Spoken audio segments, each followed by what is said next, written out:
అబ్బా! చికెన్ తినక ఎన్నాళ్ళయిందో. మనం ఒక వారం తినకపోతేనే నెల తినలేదు అన్నట్టు ఫీలింగ్ అయితది. అలాంటిది నెల నుంచి తినకపోయేసరికి ఏ సంవత్సరమైందో అన్నట్టు అనిపిస్తుందనమాట. అందుకే చికెన్ ఎత్తేసుకొచ్చాడు మా ఆయన. అదేంటోనండి అసలు తినకూడదు అన్నప్పుడు భలే తినాలనిపిస్తది. నిజంగా చేయకూడదు అన్న పని నేను ఖచ్చితంగా చేస్తాననమాట. అదేంటో మరి ఉన్నారు ఎవరన్నా నాలాగా ఉంటే కామెంట్ చేయండి.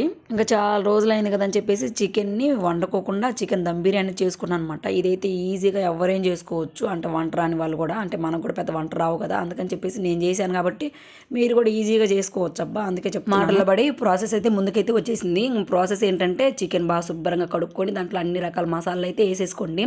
లాస్ట్‌న నిమ్మకాయ కూడా పిండి ఒక అరగంట అయితే పక్కన పెట్టుకోండి అబ్బా! పూర్తిగా నానాలన్నమాట. అప్పుడే ఫ్లేవర్ అనేది చాలా బాగుండిద్ది. టేస్ట్ కూడా సూపర్ ఉండిద్ది. ఇది నానేలోపు బియ్యం కూడా మనం అరకిలో తీసుకున్నాం కాబట్టి అరకిలో తక్కువే తీసుకోండి బియ్యాన్ని. వాటిని కూడా శుభ్రంగా కడిగి పక్కనైతే నానబెట్టుకోండి. తర్వాత కూర పొయ్యి మీద వేసుకోవాలి. నేను వీడియో కోసం ఏరో గిన్నెలో కలిపాను కానీ మీరు డైరెక్ట్‌గా ఏదైతే వండుకోవాలనుకుంటున్నారో ఆ గిన్నెలో కలుపుకొని డైరెక్ట్‌గా పొయ్యి మీద పెట్టేసుకోవచ్చు. సిమ్‌లోనే ఉడకబెట్టుకోండి.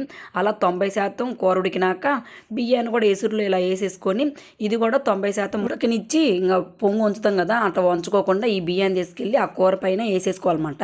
తర్వాత కొత్తిమీర, పుదీనా, మళ్ళీ ఫ్రైడ్ ఆనియన్స్ అన్నీ వేసుకొని లాస్ట్‌న కొంచెం నీళ్ళు వేసుకొని దమ్ పెట్టుకోవాలి. ఎక్కువసేపు అవసరం లేదు. జస్ట్ ఒక 10 నిమిషాలు అయితే సరిపోయిద్దండి. చాలా అంటే చాలా బాగుండిద్ది. నేను బాస్మతి రైస్‌తో కాకుండా మా ఇంట్లో పడిన బియ్యంతోనే చేసుకున్నాను అనమాట. చాలా అంటే చాలా బాగుండిద్ది. నేను బాస్మతి రైస్‌తో కన్నా కూడా వీటితోనే ఎక్కువ చేసుకుంటాను. ఎందుకంటే బాస్మతి రైస్‌తో నాకు అంతగా తిన్నట్టు అనిపియదు అనమాట. ఎగుటేసిద్ది.